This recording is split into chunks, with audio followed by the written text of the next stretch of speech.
Israeli forces besiege hospitals in Gaza, forcing evacuations and targeting medical facilities.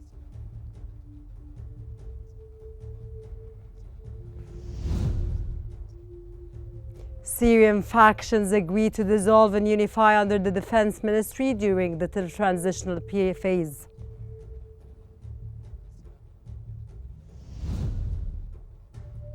And Syria sets a deadline for weapons surrender with strict actions for non-compliance.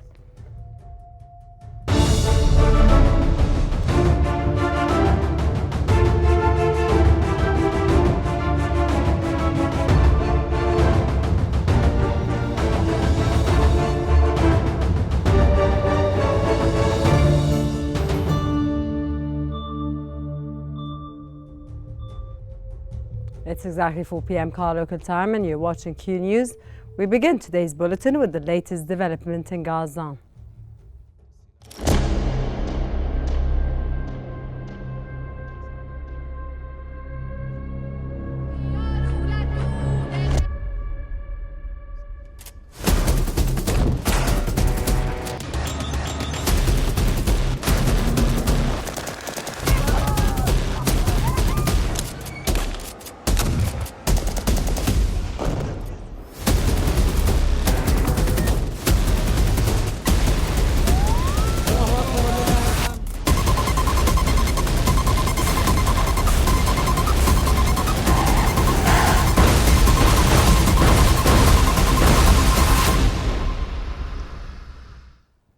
The Israeli occupation forces forced patients and wounded to evacuate the Indonesian hospital in the town of Beit Lahia, north of the Gaza Strip. Local sources reported that the occupation is besieging the hospital, forcing patients and the wounded to evacuate, while artillery shells target the hospital surroundings and areas of Beit Lahia. Medical sources said the occupation is intensifying attacks on the northern Gaza health system, targeting Indonesian Kamal Adwan and El Auda hospitals, aiming to disable them.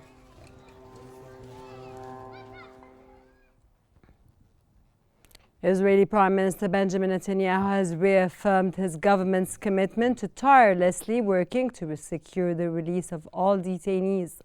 Facing accusations of obstructing detainee exchange negotiations, Netanyahu said he would not accept a ceasefire without fully dismantling Hamas. While he acknowledged some progress in talks with Hamas, Netanyahu admitted key issues remain unresolved and provided no timeline for an agreement.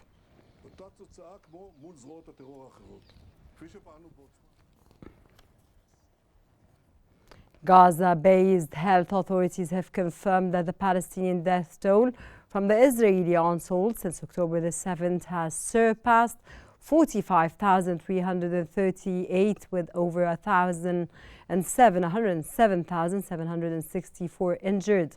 They added that Israeli occupation forces committed 3 massacres against families in the Gaza Strip over the past 24 hours, resulting in the killing of at least 21 Palestinians and injuring of 51 others.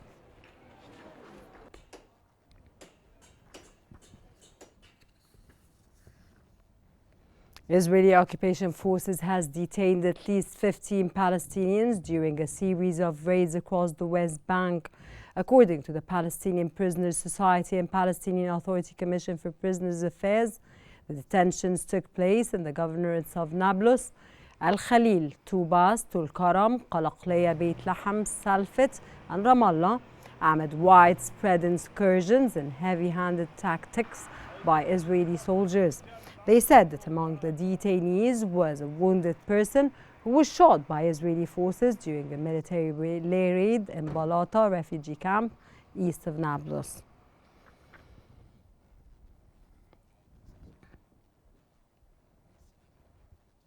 A young man was killed at dawn by the occupation forces as they stormed the Tulkaram camp.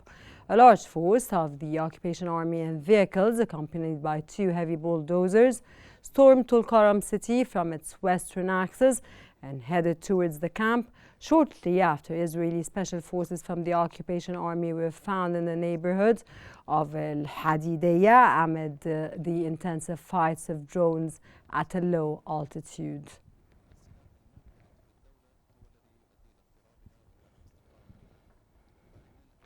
The United Nations Relief and Works Agency for Palestinian Refugees has said that the Israeli occupation authorities killed a child every hour in the Gaza Strip. The agency added in a statement, "There is no place for children." Since the beginning of the war, 14,500 children have been reported killed in Gaza, according to the UNICEF. UNRWA stressed that there is no justification for killing children in the Gaza Strip and that all children who survived have been physically and psychologically scared.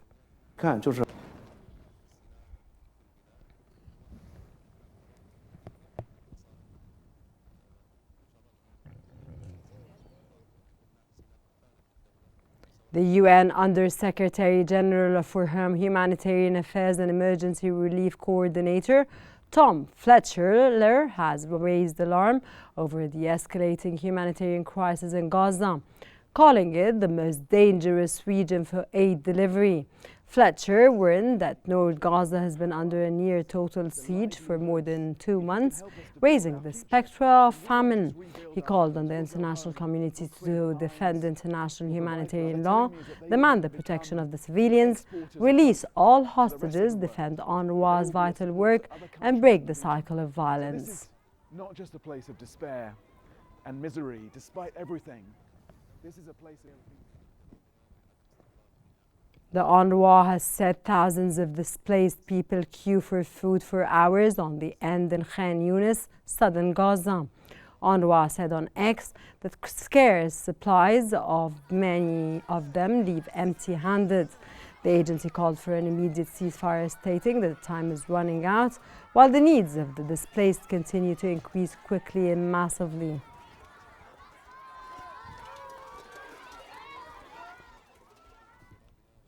The Palestinian Ministry of Education and Higher Education has said that 12,820 students were killed and 21,351 were injured since the beginning of the Israeli aggression on the Gaza Strip and the West Bank on October the 7th of the year 2023.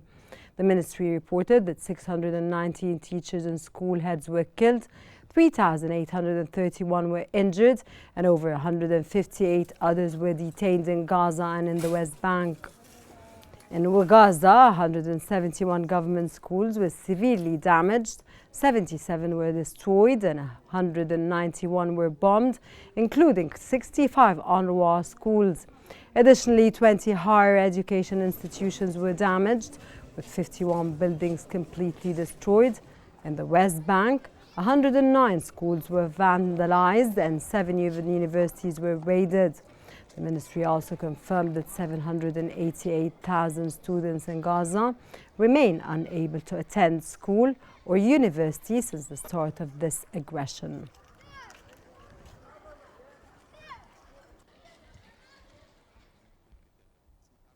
The humanitarian crisis in Gaza intensifies amid ongoing airstrikes, shortages, and escalating violence in the West Bank. The humanitarian crisis in Gaza has reached critical levels as Israeli airstrikes persist in targeting densely populated areas, further deteriorating living conditions for over 2.3 million Palestinians. Severe shortages in food, water, and medical supplies have left the population in a desperate state. Reports indicate that United Nations facilities, including schools and shelters, have suffered repeated strikes, resulting in significant civilian casualties and extensive damage to essential humanitarian infrastructure. The United Nations Relief and Works Agency, UNRWA, has described the crisis as unprecedented in its scale, warning that many of its facilities are no longer safe amid the ongoing bombardment. This has compounded the already dire challenges faced by displaced civilians seeking refuge. In the West Bank, tensions continue to escalate as Israeli forces intensify military operations. Clashes in multiple locations have led to significant Palestinian casualties, refugee camps have been targeted by military raids, resulting in home demolitions, detentions, and severe restrictions on access to basic services. Concurrently, Israeli settler violence against Palestinian communities has surged, with reports of attacks in various areas exacerbating the volatile situation. The international community has expressed grave concern over the targeting of U.S. facilities in Gaza and the broader humanitarian crisis. Calls for accountability and the protection of civilians have intensified, yet the violence shows no signs of abating. These developments underscore the urgent need for an immediate ceasefire and increased humanitarian aid to alleviate the suffering of millions in Gaza and the West Bank. The situation demands swift international action to prevent further deterioration and address the region's escalating humanitarian and political challenges. And for further analysis on the humanitarian situation in Gaza, we're joined from Gaza by the director of And Now. We move on to Salma Marwan in the newsroom for further analysis on the situation. Thank you so much, Rana. And for further analysis on the humanitarian situation in Gaza, we're joined from Gaza by the director of the Medical Relief Association in the Gaza Strip, Bassem Zakout. Mr. Bassem, thank you so much for joining us on Qnews. And I would like to start with the forced evacuation of the Indonesian hospital in Beit Lahia. What are the immediate humanitarian implications of this? Indonesian hospital is one of the 3 hospitals currently under Israeli attacks in the northern part of the Gaza Strip. Yesterday they evacuated, in the night they evacuated most of the patients and the staff. I think there is remaining 1 or 2 doctors inside the hospital, but it's completely not functioning now. The left part of Gaza Strip, it's now the left without health services, mainly hospitals, the 3 hospitals under attack, and there is no access granted to the 3 hospitals because they are surrounded by Israeli tanks. Even mostly the Kamal Udwan, the surrounding area, even most of houses has been cleared up from this, and this is intensified in the last Yes, week. Mr. Bassem, in light of the intensifying bombing on the healthcare sector in Gaza, how's the targeting of health facilities like Kamal Udwan and Al Auda hospitals affecting Gaza's already struggling healthcare system? Yes, it's a peak of a crisis. Deterioration of healthcare system is ongoing day by day by the forced attack by the Israeli side. I think they are trying to demolish to the zero all the health services in the north, and there is a plan to turn it into a buffer zone, or they opened the appetite for the Israeli settlers to come and settle in the north part of the Gaza. The health services is sorry. Please. Now, sir, regarding the Israeli occupation forces obstructing the work of the aid workers, if you can shed light on the challenges faced by the humanitarian aid workers in Gaza, especially under the ongoing siege. Yes. Well, for you to know, it's more than 1,150 of health personnel have been died during this war. Also, there is more than 300 of health workers still in the Israeli arrest, and there is a forced evacuation of some health doctors from one area to other area. All these implications make the health workers feeling that they are unsafe all the time, so they are working in a very difficult mental conditions and mental status that they have. This is have implication in their functioning in their daily regime, as they are every day seeing that most very difficult injured and now sir, what role should international organizations, especially such as UNRWA, play in mitigating the humanitarian crisis in Gaza? There is different action they can do. First, they can bring health missions to Gaza to help the deteriorated healthcare system and to come back with some, at least, services.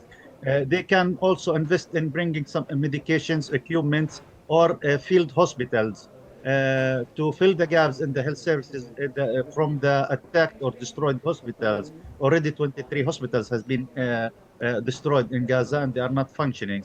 But the main problem is the health staff and the resources. And this is the two things that they can do. But also this need even Israeli permission to do that. And without the Israeli permission, they cannot bring people inside Gaza. Now, regarding the impact of this on children, how can the international community address the alarming statistics of child fatalities and the psychological trauma reported in Gaza?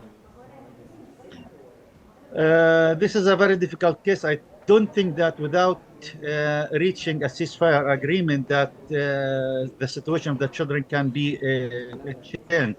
There is a lot of starvations among all the children, acute malnutrition, and even famine in most of the children. And currently I can state that there is no one children in Gaza not having a disease.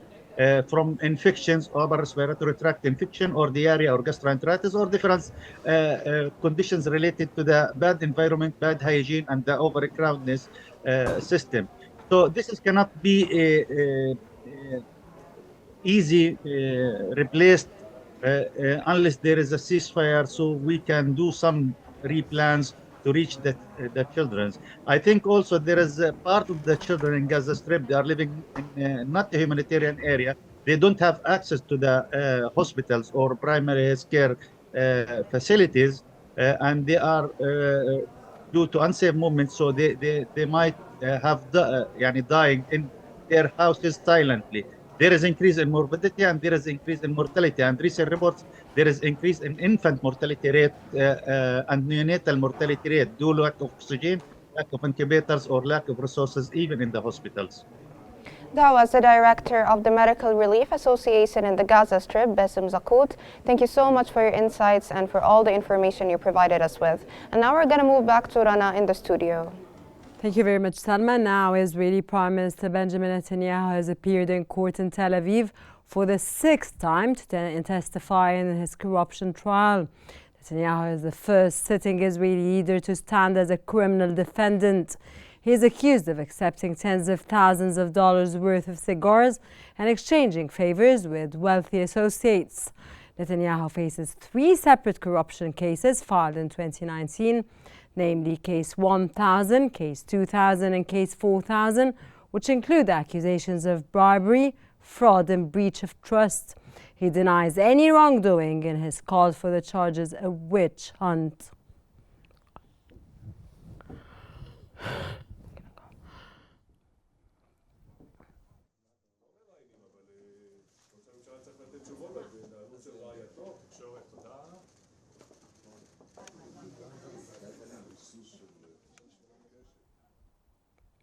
Israeli Defense Minister Israeli Qnews has admitted for the first time Israel's killing of Hamas leader Ismail Haniyeh in Iran in July. Qnews said during his opening remarks at an evening honoring Defense Ministry personnel that Israel has defeated Hamas and Hezbollah and toppled Assad's regime in Syria.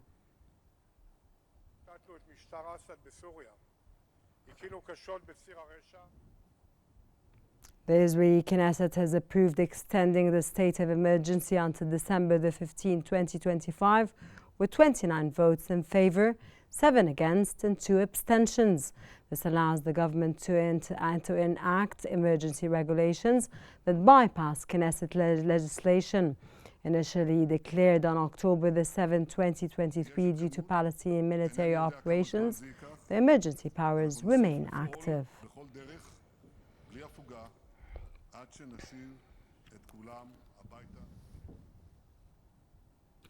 And now we move on to the latest developments in Syria.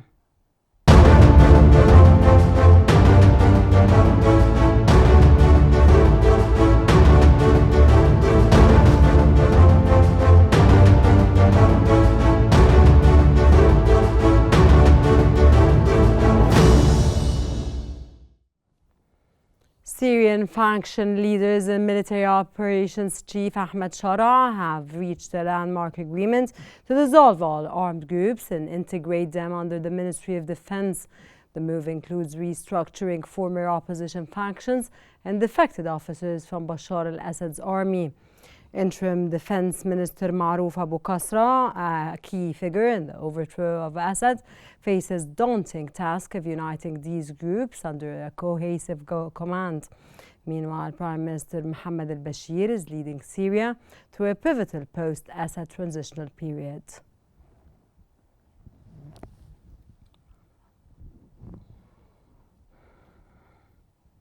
Syria's acting Interior Minister Mohammed Abdurrahman has announced a deadline for surrendering weapons held by former regime members and civilians. Abdurrahman warned of strict legal actions against those failing to comply. This measure aims to enhance national security and protect citizens and property.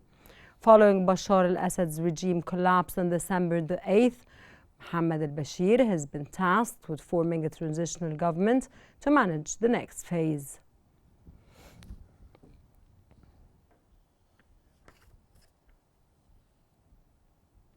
The foreign ministers of Egypt and Jordan have discussed developments in Syria, including the outcomes of Jordan's foreign minister's recent visit to Syria. This came as Egypt's foreign minister Badr Abdel Ati received a call from his Jordanian counterpart Ayman al-Safadi. Both ministers emphasized the importance of supporting Syria, respecting its sovereignty and territorial integrity, and enhancing regional and international coordination. They stressed the need for a Syrian-led, inclusive political process that involves all Syrian factions and ensures the restoration of Syria's institutions and the rights of its people.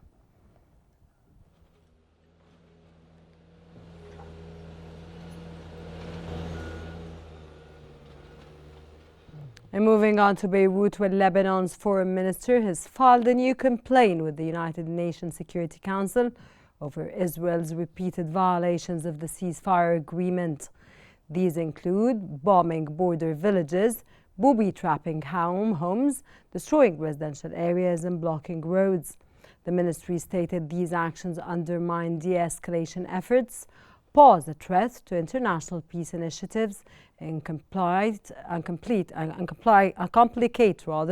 Lebanon's implementation of Resolution 1701, the temporary 60-day ceasefire established in 2024, aimed to halt hostilities between Israel and Hezbollah following months of Israeli attacks and military operations in Lebanon.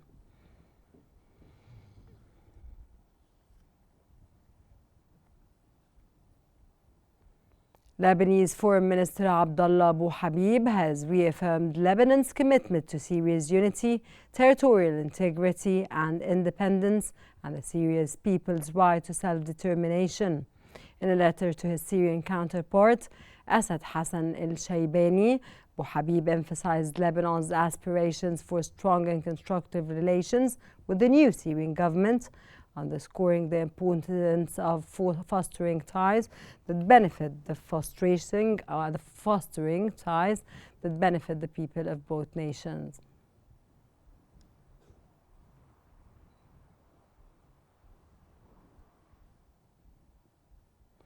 Middle East Airlines MEA Chairman Mohammed Al-Hout has announced that all flights are fully booked for the holiday season, signaling a prosperous travel period.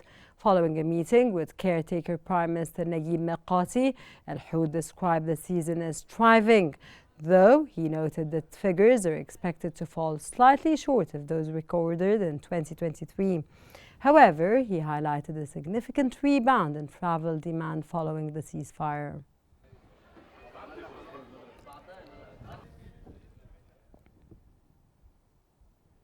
Moving to Africa, where Arab League Secretary General Ahmed Abul Ghait has met with Somalia's Foreign Minister Ahmed Mahmoud Fiqi during his official visit to Cairo. Abul Ghait reaffirmed the Arab League's commitment to supporting Somalia's sovereignty, security and the development, as well as its fight against terrorism and pursuit of stability. Faye expressed Somalia's gratitude for the Arab League's ongoing support and shared updates on Somalia's diplomatic efforts for regional stability.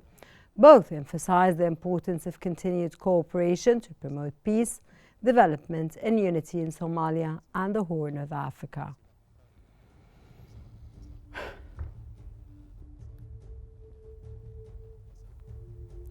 That brings us to the end of our news bulletin. Here's what we have been covering. Israeli forces besiege hospitals in Gaza, forcing evacuations and targeting medical facilities.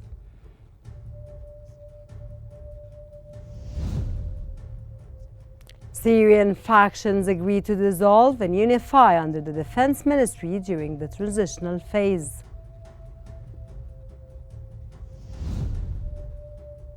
And Syria sets a deadline for weapons surrender with strict actions for non-compliance.